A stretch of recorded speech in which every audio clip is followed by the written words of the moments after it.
Son las máscaras de los Gueré.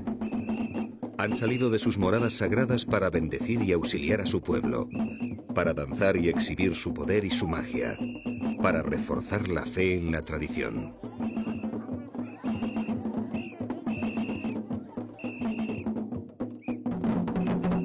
Los tambores rituales suenan en el poblado de Betiguasón, en el oeste de Costa de Marfil, en África Occidental. En su idioma de percusión, emiten las consignas de las diferentes familias y clanes para que acudan hasta la plaza central del poblado. Las máscaras han llegado y pronto comenzarán a danzar.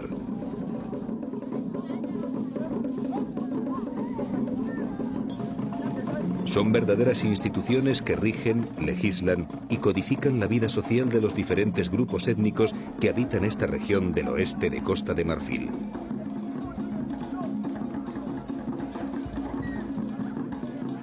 Cada una pertenece a una familia diferente. Algunas son muy antiguas y aparecen solamente en ocasiones especiales. Hay máscaras que solo salen una vez cada cierto tiempo, 5 años, 10 años o incluso 50 años. Son la representación de los espíritus protectores revelados en los sueños. Su importancia se ve reflejada por sus adornos y en la corte de iniciados que la acompaña para cuidarla y dirigirla. Antes de salir, tienen que realizar complejas ceremonias donde se ofrendan animales en sacrificio. La gente las respeta y las teme. De ellas obtiene fuerza y paz espiritual, pero evita cualquier contacto físico fortuito. Si la máscara no da su permiso, nadie, aparte de los iniciados, puede tocarla. Hay máscaras de justicia, de sabiduría, guerreras, satíricas, etc. Cada una responde a una necesidad concreta. Su danza siempre es espectacular, así demuestran que el poder de su magia viene del más allá. Solo los iniciados saben quién ha sido elegido por el jefe familiar para que baile la máscara. Antes de colocarse las ropas y la careta de madera tallada, entra en un profundo trance que durará hasta que regrese. Una vez que ha salido, cada máscara tiene un tiempo determinado que oscila entre 2 y 4 días para volver a su morada secreta. Antes de ser guardada, deberán realizar los sacrificios y rituales preceptivos.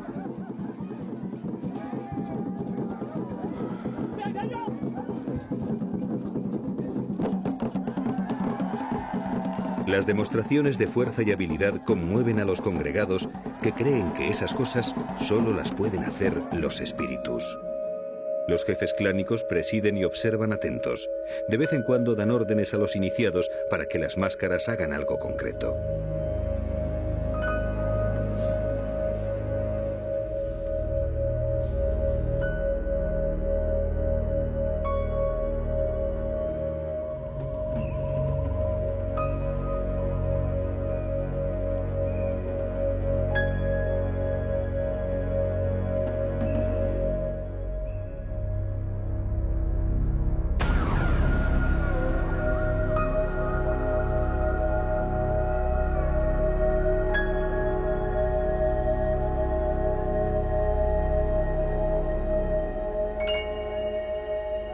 En esta región de Costa de Marfil todavía existen selvas milenarias como la de Taí y bosques frondosos donde viven diversos grupos étnicos del grupo Mandé.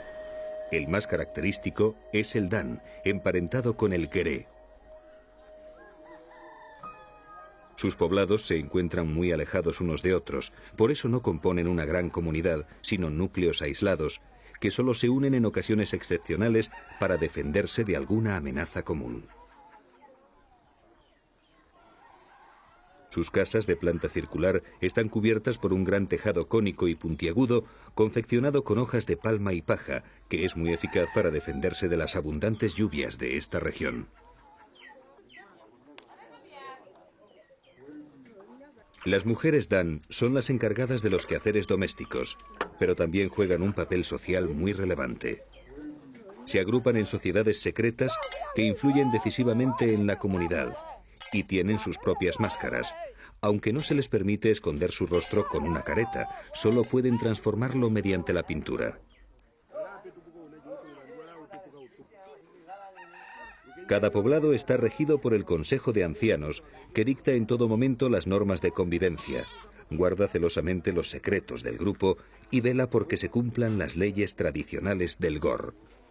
En esta región de Costa de Marfil, desde que los jóvenes son iniciados, entran a formar parte de lo que llaman el Gor, la ley fundamental que engrana la existencia humana con la esencia divina del cosmos.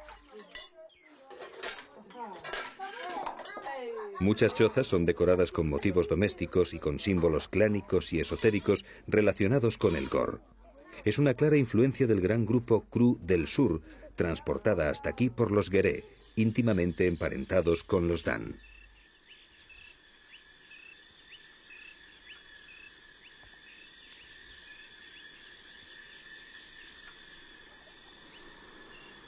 Gran parte de la mitología de los Dan nace en el corazón de la jungla, en estos intrincados bosques llenos de vida, donde moran sus divinidades y donde la naturaleza se funde con la magia.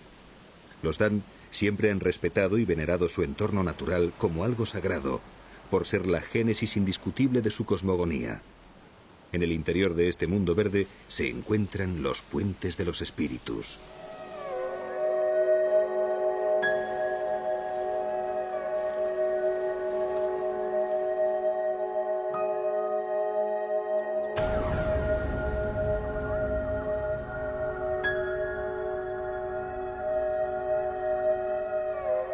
Pero este no es un trabajo humano. Son los propios entes sobrenaturales del bosque los que confeccionan estos puentes para facilitar el camino a los hombres que viven en su interior. Cientos de lianas, las resistentes tripas de la selva, son entretejidas en la oscuridad de la noche por los espíritus. Al amanecer, un nuevo puente une las dos orillas de un río o salva un pronunciado desnivel.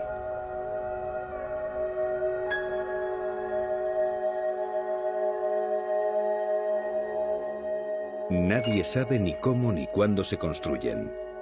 Pero para ellos son sagrados, porque están hechos con lianas, y todo lo que sale del bosque es sagrado. Por eso se descalzan para cruzarlos con el máximo respeto.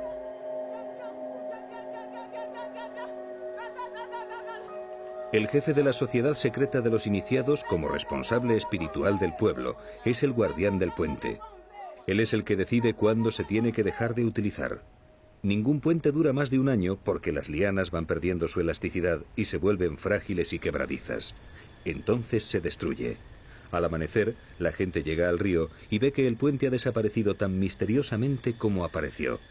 Desde ese momento, los sabios se reúnen con los iniciados para invocar a los espíritus y pedirles otro puente.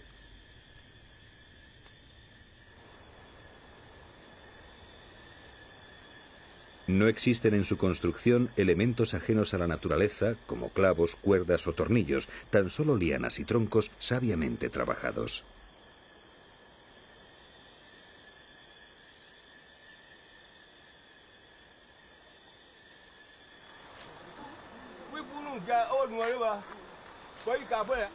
Solo los iniciados saben cómo y cuándo se construye un puente.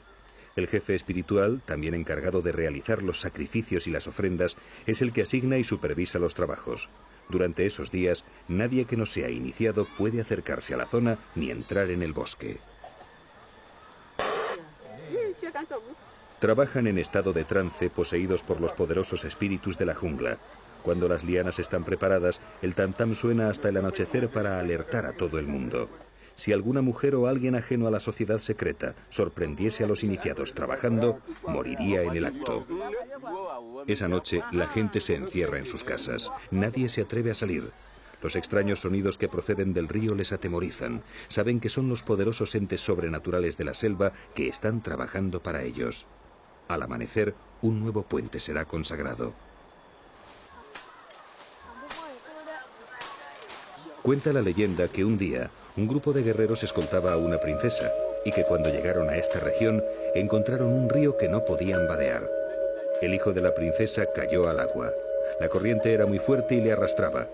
Ante los gritos desesperados de la madre, un árbol de la ribera se desplomó sobre el cauce y extendió sus ramas hacia el niño, que pudo salir asiéndose a ellas. Este fue el primer puente que los espíritus regalaron a los habitantes del bosque.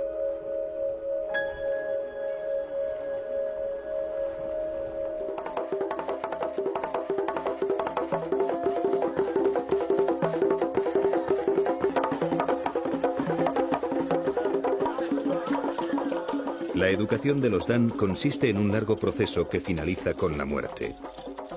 A través de aceptar las responsabilidades y asumir un papel en la vida, llegan a alcanzar la sabiduría.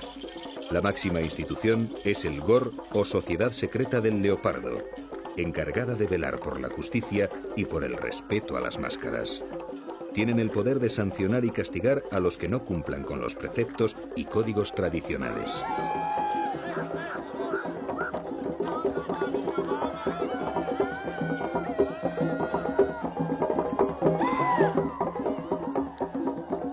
Las máscaras Dan intervienen en todos los órdenes de la vida. Sirven de puente entre la esfera física del poblado y la espiritual del bosque.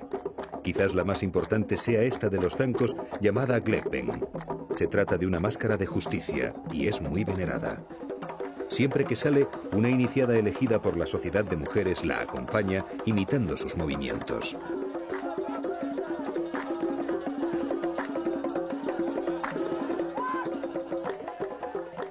Cuando hay algún litigio entre dos familias o entre varios individuos de la comunidad, la máscara Glebben imparte justicia. Sus decisiones son siempre acatadas sin discusión.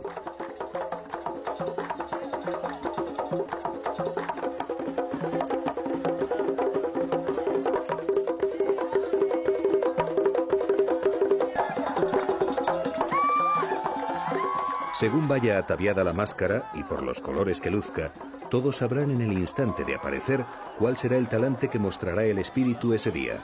El color rojo significa poder, el blanco serenidad, las plumas negras fiereza y los gorros de rafia fuerza. Sus exhibiciones de equilibrio y destreza sobrecogen el ánimo de los presentes, que reconocen en estos lances la poderosa magia del más allá.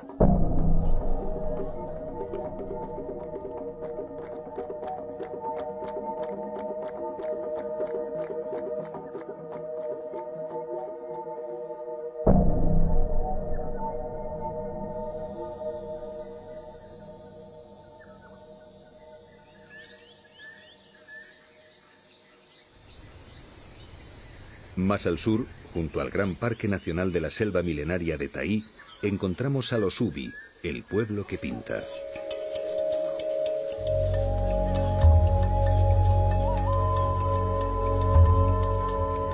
Es un subgrupo de los Kru, procedentes de la vecina Liberia, y como estos, sienten la necesidad de expresarse mediante la pintura.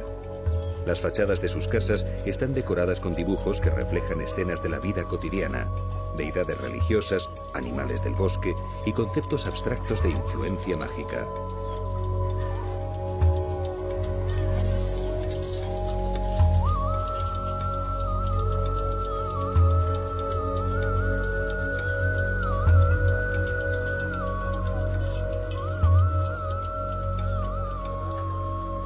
La mujer se encarga de las tareas domésticas y del cuidado de los niños.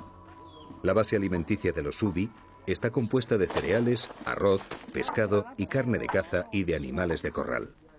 Para cocinar, emplean el aceite que obtienen cociendo la pasta resultante de machacar el fruto del macorí en los morteros.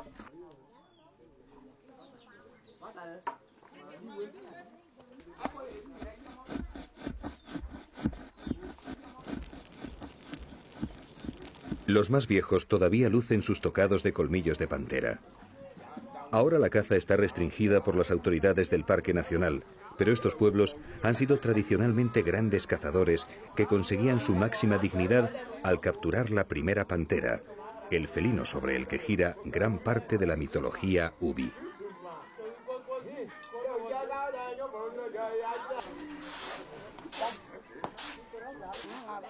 Aparte de los quehaceres cotidianos, la mujer ocupa un espacio muy importante en la estructura social de los Ubi.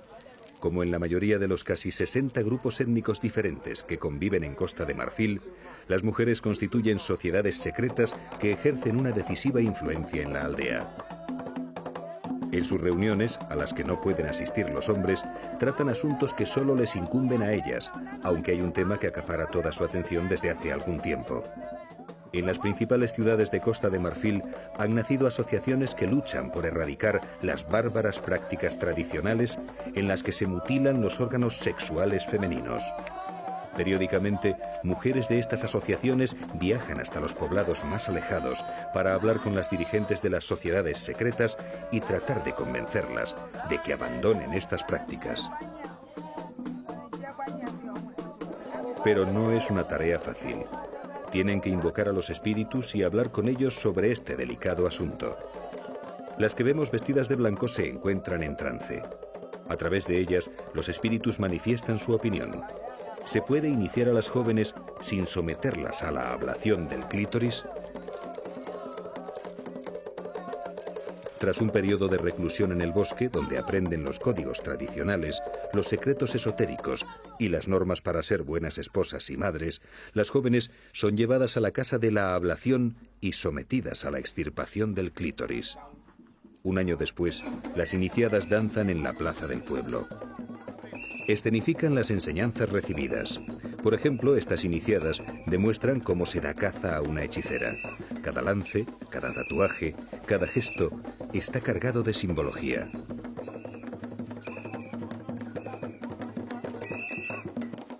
Las altas jerarcas de la sociedad de mujeres presiden las danzas. Visten de blanco porque están poseídas por sus espíritus protectores, que examinan si las jóvenes han asimilado el proceso iniciático.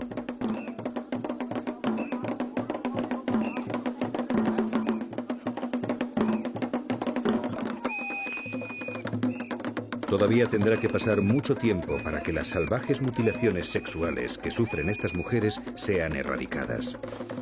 Se calcula que en la actualidad más de 70 millones de mujeres africanas están afectadas por estas prácticas.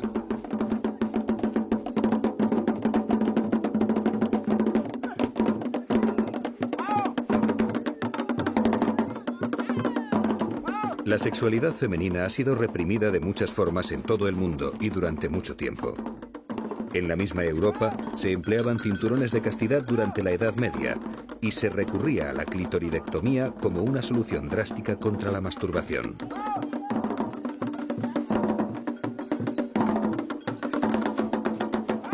En África, la costumbre de la escisión está muy arraigada, sobre todo en los pueblos sahelinos, donde el peor insulto es llamar a alguien hijo de clítoris, es decir, haber sido concebido con placer. Pero aquí no obedece al capricho de un marido desconfiado, como en el caso del cinturón de castidad, sino a una reclamación social en la que participan las propias mujeres. La no iniciada vive al margen de la comunidad y se la ignora como a una apestada. Actualmente son las mujeres sometidas a la operación las que más defienden su práctica, quizás con cierto ánimo de revancha hacia las jóvenes.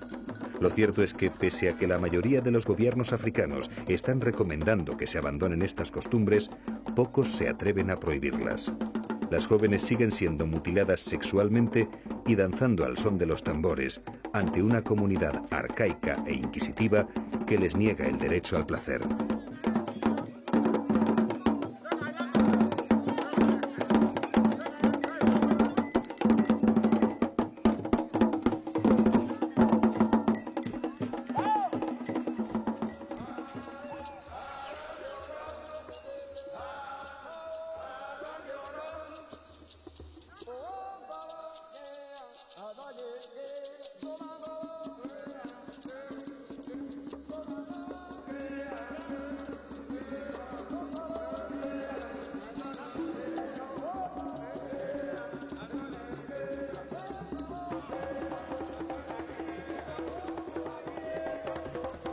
Cada poblado de Costa de Marfil tiene una parcela en el bosque cercano, donde viven los espíritus de sus ancestros.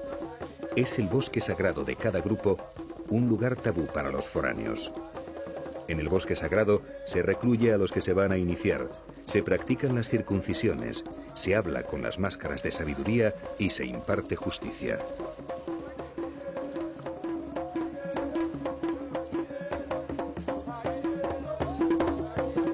En el bosque sagrado de los poblados Dan, la gran máscara glegua danza al frenético ritmo que imprime su genial orquesta de percusionistas.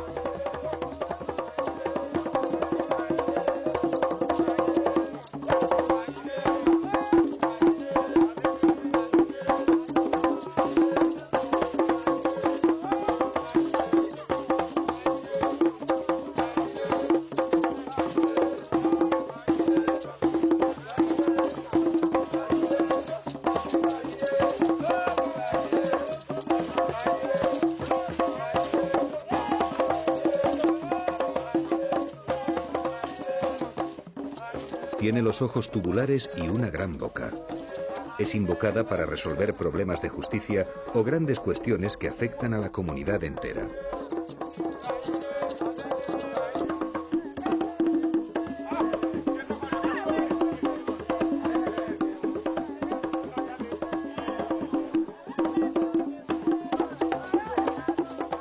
Es una máscara de paz y por eso muy venerada. Las mujeres bailan para adorarla y pedirle su bendición. Sus decisiones son irrevocables. Aquellos que las desobedecen son castigados y mueren envenenados por los verdugos de la sociedad secreta del Gor.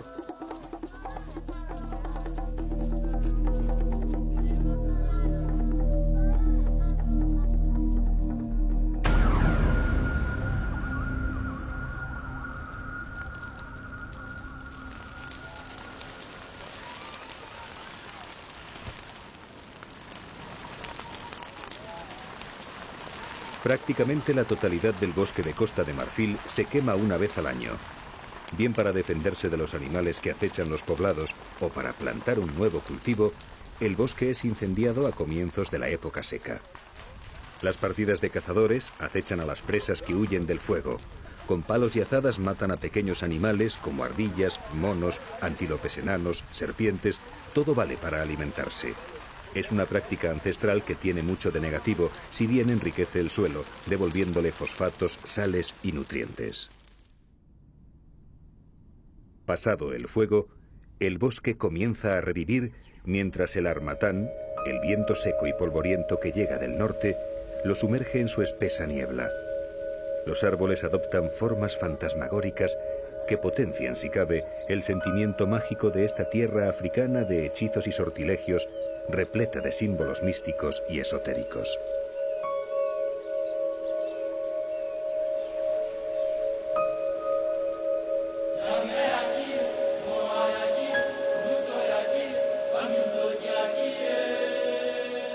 De esta misteriosa atmósfera de la jungla surge como un espectro la gigantesca cúpula de la Basílica de Yamoussoukro.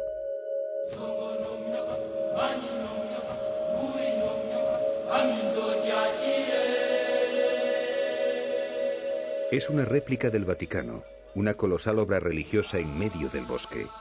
1500 obreros que trabajaron día y noche tardaron 3 años en construirla. Fue el sueño de un hombre devoto, del primer presidente de Costa de Marfil, Félix Houphouët-Boigny, que gobernó desde la independencia en 1960 hasta que murió en 1993. El complejo sacro, que cuenta con una réplica de la Plaza de San Pedro, con columnata de Bernini incluida, se terminó en 1989 y fue consagrado por el Papa Juan Pablo II en 1990 durante su tercera visita a este país. Houphouët-Boigny dilapidó gran parte de su fortuna en esta titánica edificación que luego regaló al Vaticano, propietario actual de esta basílica que es regentada y mantenida por la Curia romana.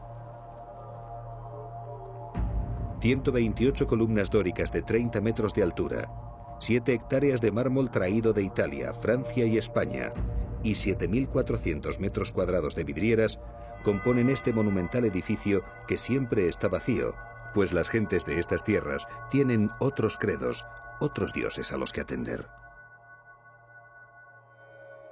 En este dibujo podemos observar las dimensiones de esta basílica, a la derecha, con respecto a las del Vaticano, a la izquierda.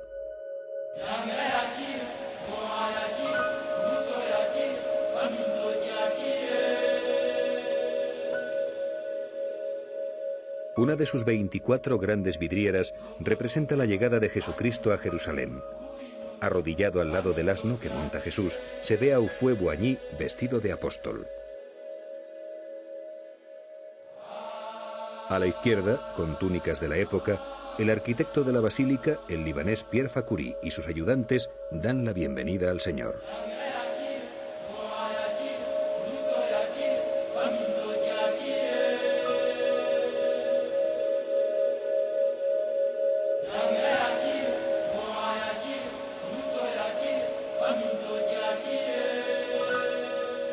Aquí caben 7000 personas sentadas. Cada banco tiene sus propios altavoces y sus rejillas de aire acondicionado. Bajo el baldaquino, presidiendo el gigantesco presbiterio, una cruz de oro macizo de 50 kilos de peso trata de convencer sin éxito a los africanos de que Jesucristo fue tan pobre como ellos.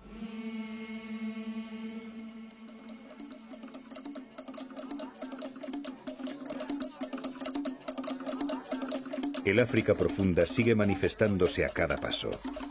Aunque la influencia externa cada día sea mayor, el sentimiento íntimo de la tradición subyace por debajo de cualquier seña de modernidad. La gente sigue asistiendo a sus propios acontecimientos religiosos y culturales, como este del jonglar. Esas niñas que pasan rozando el filo de los cuchillos sin mover un solo músculo son cedidas por las familias para ser adiestradas en esta peligrosa disciplina.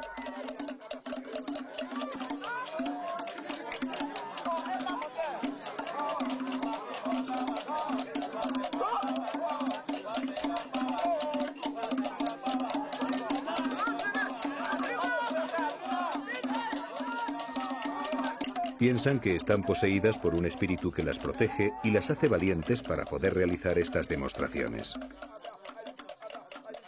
Cada grupo jonglar se va trasladando de aldea en aldea, realizando exhibiciones.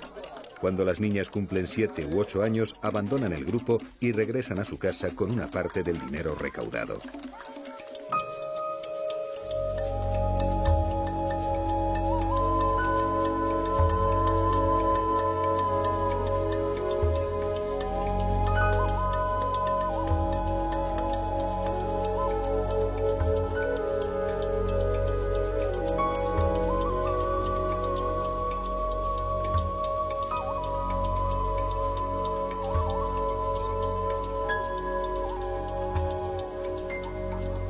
Al norte del país mandé se encuentra la tierra de los Senufo, uno de los grupos étnicos africanos que mejor ha conservado su propia cultura.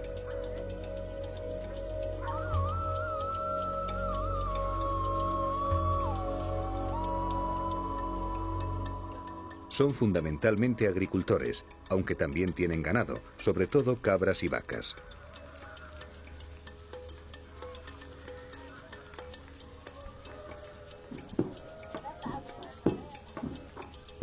El arroz es muy importante en su dieta. En estos morteros lo separan de la cáscara para almacenarlo en los graneros junto con el mijo y el maíz. Los poblados senufo suelen ser grandes en comparación a los de otros grupos de Costa de Marfil. Están compuestos por agrupaciones de diferentes clanes y linajes que forman lo que podríamos llamar barrios. En cada uno de ellos hay una casa fetiche donde guardan sus máscaras y tallas religiosas.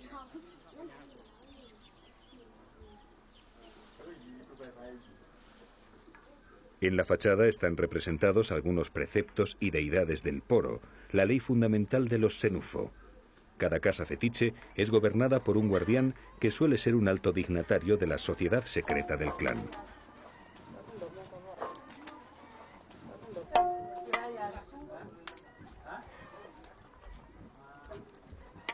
La mujer es muy importante en la sociedad Senufo. Su poder es comparable al de los hombres, aunque no se manifieste de un modo tan evidente. El sistema de transmisión patrimonial y cultural es matrilineal, lo que implica que sea cabeza de linaje. Incluso en el Poro, la mujer ocupa un lugar predominante. Por ejemplo, es fundamental para fundar un nuevo Sinzanga o escuela de Poro, cuyo jefe será elegido por vía matrilineal. En lo cotidiano, la mujer se encarga de las labores del hogar y del cuidado de los niños, a los que dedican una especial atención y cariño. Así lo ordena la ley fundamental, sobre todo hasta que llegan a la edad de la pubertad.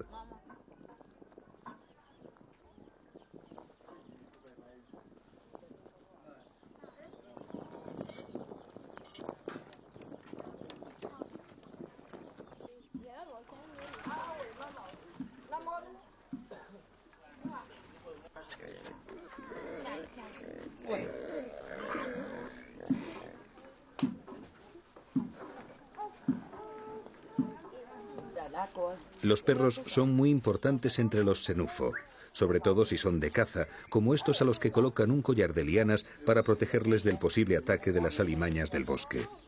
En ocasiones importantes y en sustitución a los antiguos sacrificios humanos, los perros son degollados y ofrecidos a las deidades del Poro en las casas fetiche.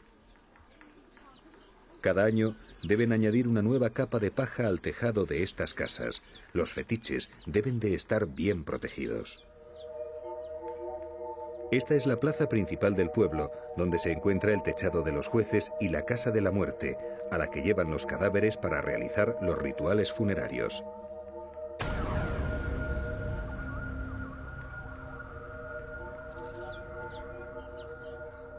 Entre la casa fetiche y el techado de los jueces se encuentran las piedras de la verdad.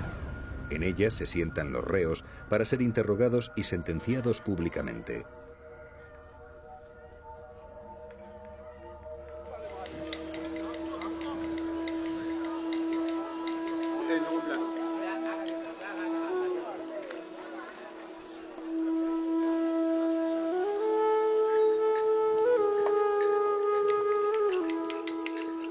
El Senufo es uno de los pueblos africanos más rico en artesanía.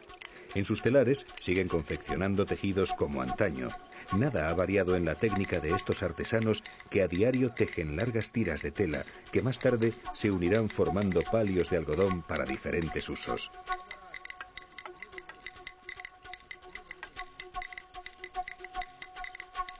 Las veloces manos de los hombres se mueven con la destreza que les otorga el tiempo, colocando los hilos de diferentes colores que componen cada dibujo, cada filigrana.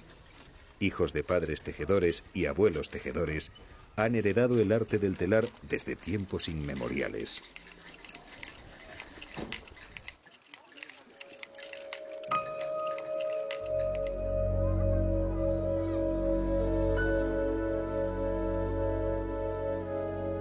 La pintura senufo es una de las más reconocidas del continente africano. Aquí estuvo Picasso buscando la inspiración de su cubismo, con estos pintores que expresan las visiones de los cazadores o las deidades del Poro.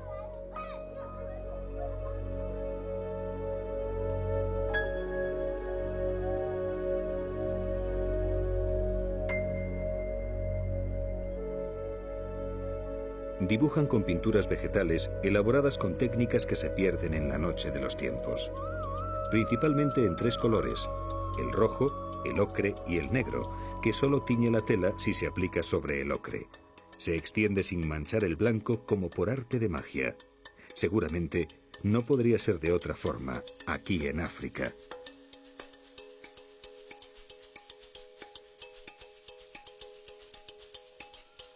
Ejecutan los dibujos con unos rudimentarios tiralíneas de hierro, directamente, sin ningún boceto previo. Realizan todo tipo de diseños a mano alzada, con delicados trazos que se graban en las toscas telas de algodón, sin cometer el más mínimo error.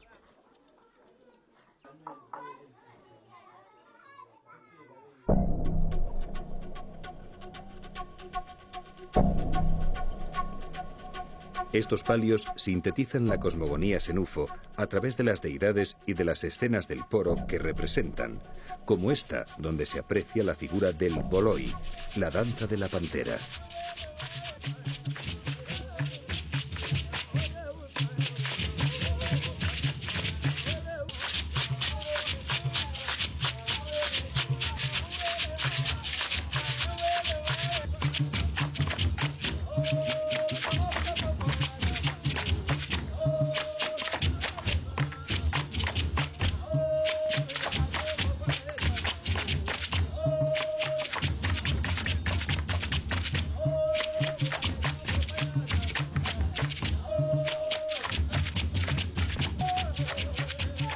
El boloi es una representación simbólica del Poro que demuestra la formación marcial de sus miembros. Los movimientos están inspirados en los de la pantera, el animal sagrado de los senufo.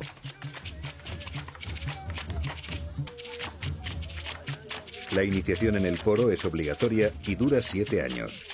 En este tiempo, los más sabios transmiten los conocimientos de la sociedad a los jóvenes por medio de la palabra y los símbolos. Cada promoción de iniciados se dice que son de un mismo kolobele, un lazo de unión que durará toda la vida. En las danzas públicas, cada bailarín representa un colobele diferente que reta a los otros ejecutando pasos y movimientos acrobáticos que ponen de manifiesto su preparación.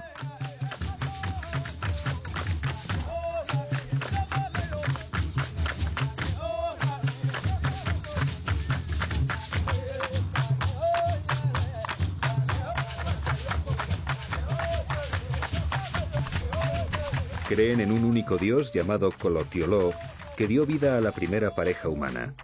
Estos tuvieron dos gemelos que fueron los primeros seres nacidos del hombre. De ellos descienden los Senufo. Entre Dios y los hombres se sitúan los espíritus de los antepasados y el de las deidades como la Pitón, mensajera del otro mundo.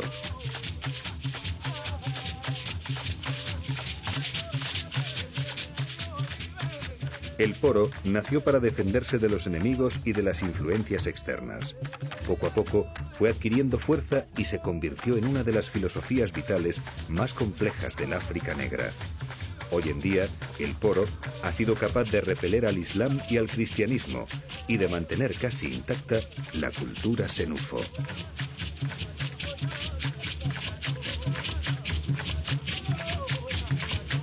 En su parte social, el poro ensambla y da sentido de hermandad a sus miembros. Desde que comienza la iniciación, los jóvenes realizan trabajos agrícolas para el poro en los llamados campos de los nobles, distribuidos entre los más viejos y destinados a cubrir las necesidades de la comunidad.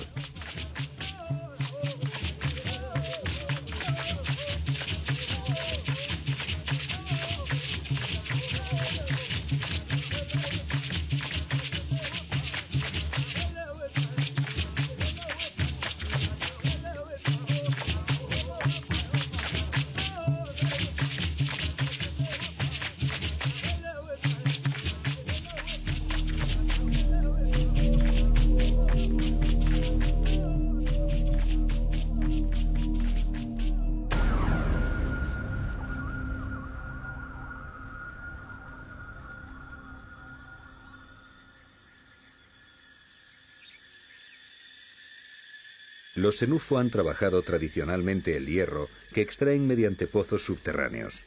Cerca de la ciudad de Korogó encontramos una zona minera que todavía utilizan los herreros.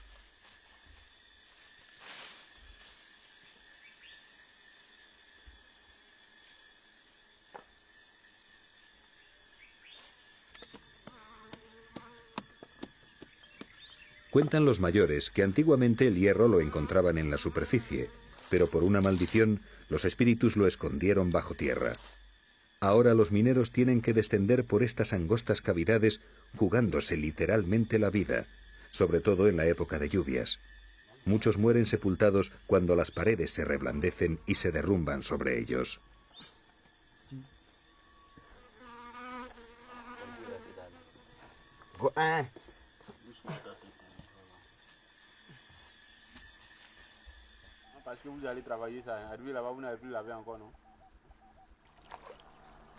La tierra que extraen en los pozos es lavada en el río para separarla de las piedras férreas más pesadas. Luego, en la herrería, el maestro fogonero amasa la pasta resultante del lavado en pequeñas bolitas que serán introducidas en el horno para que el hierro se funda y quede libre del resto de los elementos.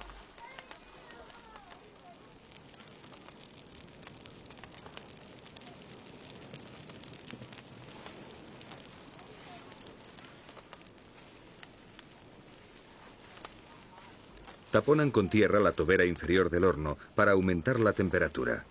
2 cilindros de adobe aseguran la suficiente entrada de aire para que el fuego interior no se apague.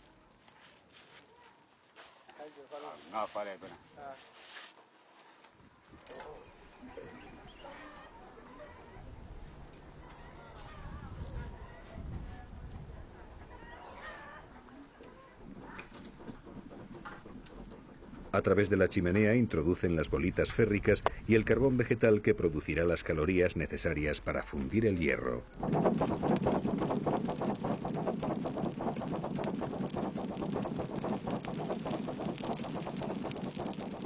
Los herreros ocupan un lugar elevado en la sociedad senufo. Su trabajo siempre ha sido de suma importancia para la comunidad. Los que tenían buenos herreros contaban con mejores armas en la batalla, lo que les hacía superiores a sus rivales. Actualmente, gracias a los útiles de labranza que forjan, la gente puede trabajar el campo.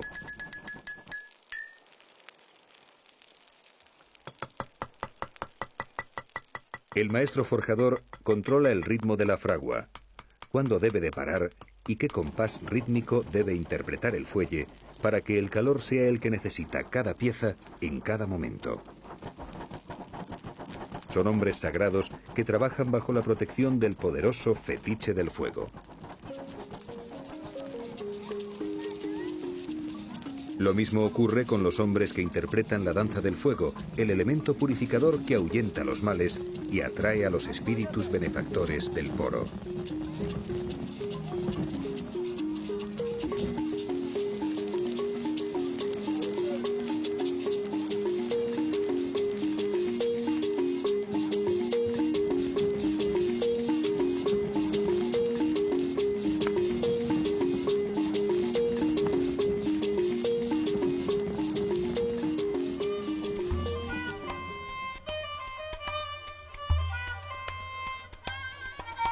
En el norte, fuera ya de las tierras senufo, enseguida se nota la influencia del Islam.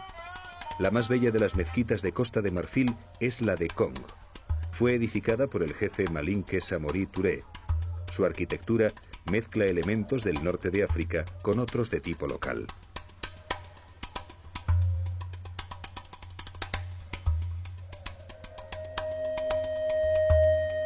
Se trata de edificios construidos en barro y sustentados en vigas de madera. Su interior es la morada de unos extraños seres.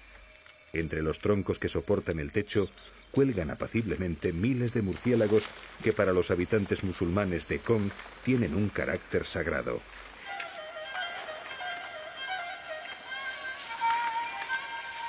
Son pequeños mamíferos que, pese a su siniestro aspecto, son beneficiosos para el hombre por alimentarse de mosquitos.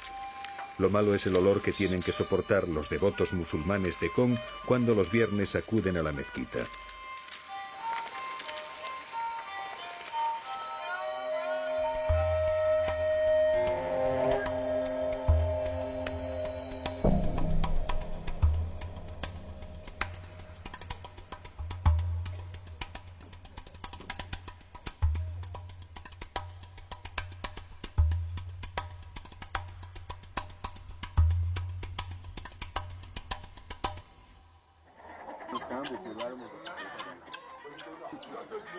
Procedentes de Burkina Faso, Lobis y Bilfo se asientan en el nordeste del país.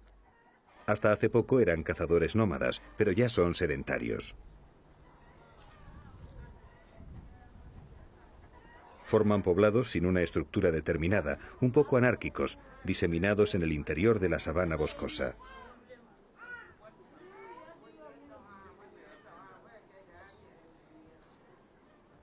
Sus casas, llamadas sucalas, son unas construcciones muy especiales, totalmente distintas a las de los demás grupos étnicos de Costa de Marfil.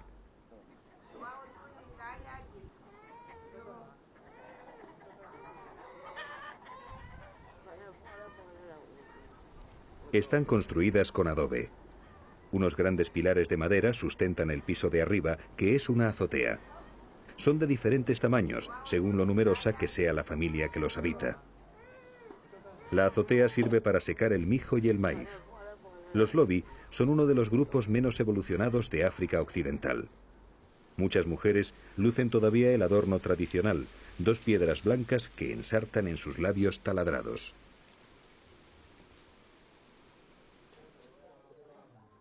En la planta baja de los sukala guardan el ganado y los utensilios domésticos.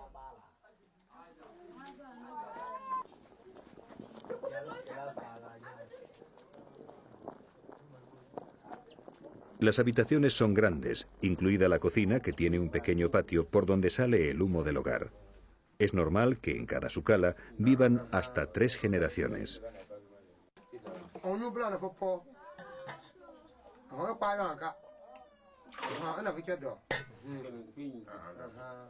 Una angosta abertura en una de las paredes de la cocina da paso al santuario familiar. Aquí guardan los fetiches de sus ancestros. Nuestro equipo de filmación grababa en este poblado Villefort cuando sucedió algo inesperado y trágico. La gente corría hacia un sucala cercano. Las mujeres proferían desgarrados gritos y el llanto comenzó a escucharse en toda la aldea. Pronto supimos lo que sucedía. Un niño de 10 años acababa de morir víctima del paludismo. El dolor de estas gentes nos partió el alma. Las mujeres levantaban sus manos hacia el cielo y entre sollozos balbuceaban plegarias. Luego gritaban el nombre de Dios con la familiaridad con la que se le habla a alguien muy próximo, a alguien que estaba junto a su profundo dolor. Enseguida llegó la música. Como siempre en África, el tam-tam llegó. Todos se levantaron. Sin duda la estaban esperando. Nos sentíamos conmovidos y tensos. Este pueblo tan lejano de nuestro mundo acababa de engullirnos, de hacernos suyos, de encogernos el corazón.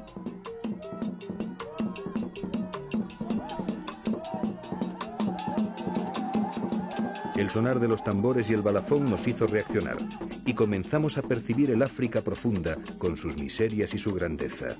Ese África humana que se expresa con el sonar del tam-tam y que es capaz de llorar bailando.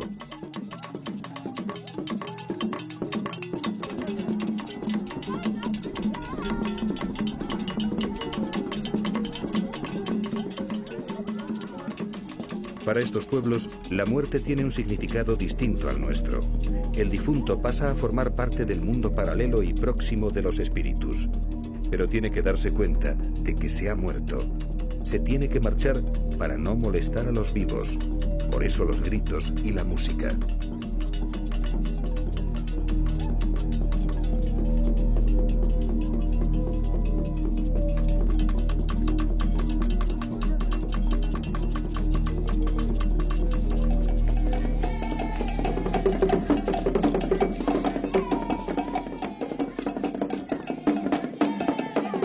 Para muchos africanos, la enfermedad tiene una dimensión religiosa.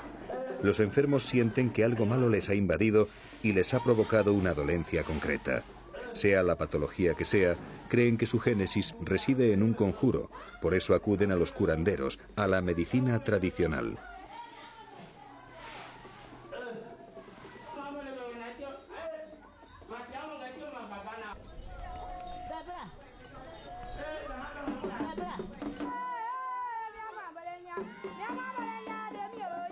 Las mujeres fetiche de los Añí son las más reputadas curanderas de Costa de Marfil.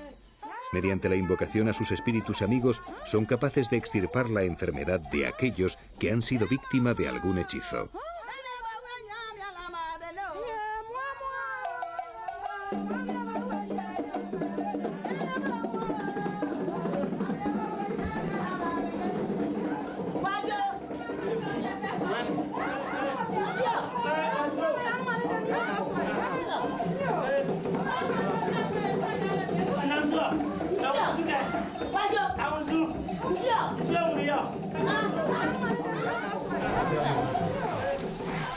Es cierto que pueden dar sosiego espiritual a un paciente que, por ejemplo, esté afectado por el paludismo y piense que el mosquito que le ha transmitido la enfermedad se lo mandó una tercera persona para hacerle daño.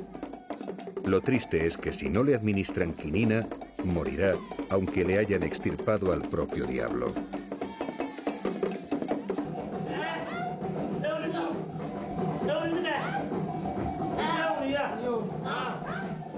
Así es África y así seguirá siendo, con su sabiduría y su torpeza, pero también con su misteriosa magia que nos seguirá fascinando.